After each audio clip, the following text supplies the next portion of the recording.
Hi, guys. I want to talk about a challenging aspect of parenting, which can really cause you to struggle and have just an overwhelming sense of dread, fear, anxiety, etc. And I think maybe you can connect with this if you too are a parent like me.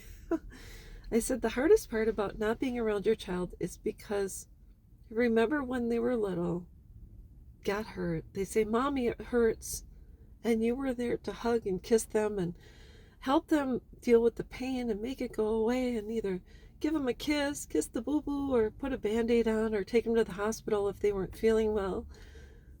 It is in your nature to want to alleviate your child's suffering in some sort of way. And when they're with you and you can give them a hug when they're feeling unwell, maybe they need to get a shot, and you hand them over, you're holding, you're holding on to them, and then they have to put them in their little legs, and you're like, oh no, and then they rub and kiss, and you hold them, and you say it's going to be okay, and so then one day they're gone.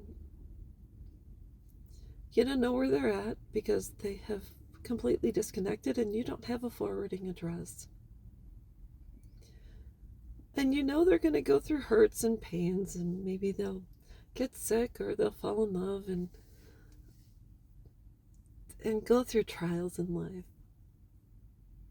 I think the absolute hardest thing as a parent is when you cannot be there to give them a hug, give them a kiss, give them a band-aid, and tell them everything's going to be okay.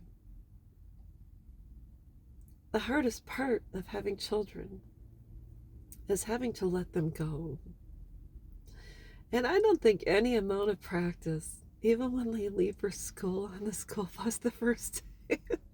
I have a video of when I walked, we were living on Fort Lewis, Washington, and my oldest daughter went to school off base because she needed a little extra help. So we decided, I think when she was 4, she would go to school to get the extra help she needed to boost her learning. And so the school bus came around, and my youngest daughter and I walked her to the school bus, and she gets up and waves, and you can see I'm wiping away the tears, and I'm just so brokenhearted because I know she's not going to be with me. Even if she falls and the teacher helps her, no one's going to give her mommy love like I can give her. So it is really probably one of the most challenging things is to allow someone else to oversee your child and to give them the love. And so when they disconnect and they're not there anymore, and you hear through the grapevine that they have had an accident, that they're facing a life-threatening illness, that they've stumbled in life, they've fallen, and they're struggling to get up.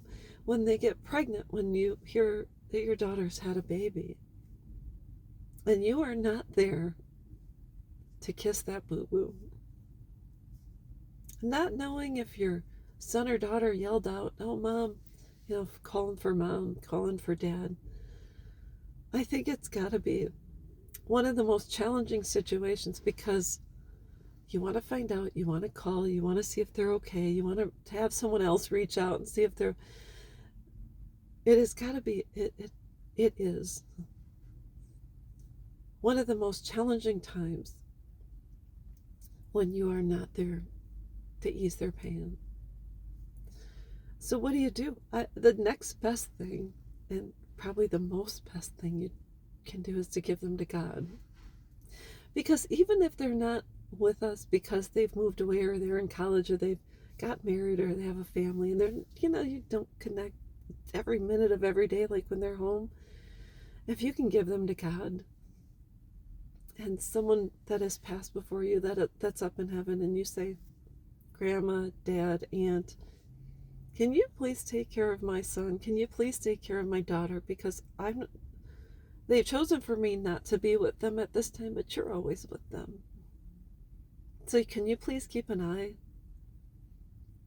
Because when you love your child, you don't want them to suffer. You don't. And even if they've chosen to disconnect, a loving parent still does not want their child to suffer. So I hope this helps someone. I know there's that our hands are tied, like there's shackles. We've got handcuffs on, and we're we're very limited when this happens. But if you pray and give it to God, knowing that whatever happens happens, and that he'll let them fall, he'll let them stumble, he'll let them suffer. He has to allow people freedom of will and freedom of choice. So if they make choices that are not cohesive, he's got to let them feel the pain. And that's all there is to it. So, anyways, give them to God. Leave it in his hands. Why? Because he is and we are not. So, anyways, that's all I've got, and I'll be back.